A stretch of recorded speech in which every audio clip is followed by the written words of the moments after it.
Good afternoon, Jets Nation. Welcome to the Judah Jets show. And there were a ton of college football games played this weekend, and there were a ton of great performances this weekend. But there was one performance out of all of the games that caught my eye. So we're going to be talking about that player's amazing performance, as well as some tidbits of Jets news in today's video. So without further ado, let's get it started. So let's first off get into some tidbits of Jets news, starting off with the roster moves we made this morning. So we signed safety Sheldrick Redwine and running back Josh Adams to the active roster, and we also signed safeties Gerard Wilson and Adrian Colbert to the practice squad. With the moves, all the safety moves we made today, we now have 7 safeties on the active roster.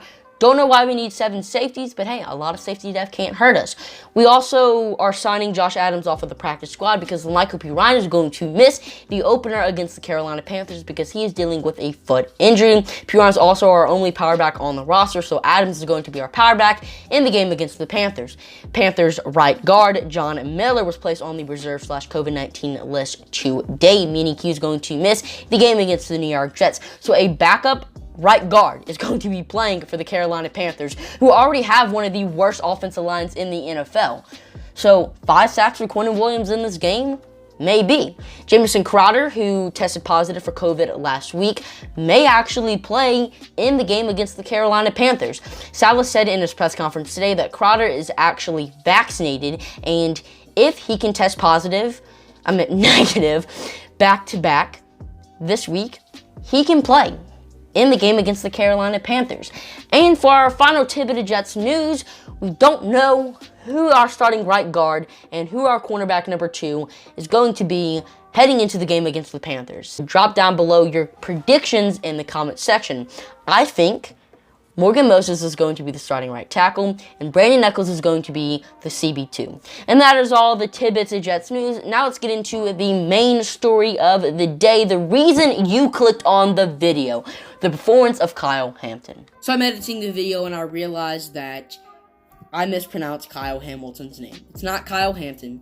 It's Kyle Hamilton. So, sorry for mispronouncing the name. Just try to ignore it for the rest of the video. But yeah, it's Kyle Hamilton and not Kyle Hampton. Sorry for the confusion. He's on the far hash. He gets all the way to the opposite sideline.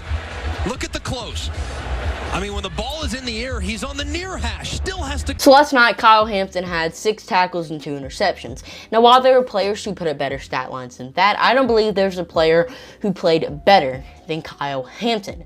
I mean, one of the interceptions he made last night was just so impressive. I mean, you just watched it. You saw that Kyle Hampton read the quarterback's eyes, knew that he was going to throw the ball halfway across the field from him.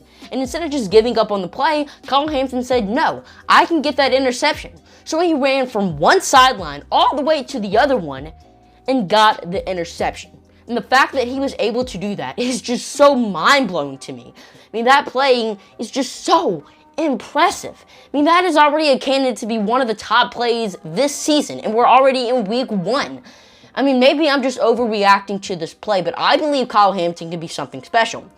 And yes, we do have bigger positions of need than safety, in this year's draft. Even if we don't re-sign Marcus May and LaMarcus Joyner, cornerback and interior offensive line are still going to be bigger positions of need than safety. So now maybe I'm just overreacting to Kyle Hampton's performance, but I was just really impressed with him last night. And while I don't think we're going to draft him, I still think if we have the opportunity to, we should just pull the trigger, because this guy is going to change a team's trajectory once he's on it.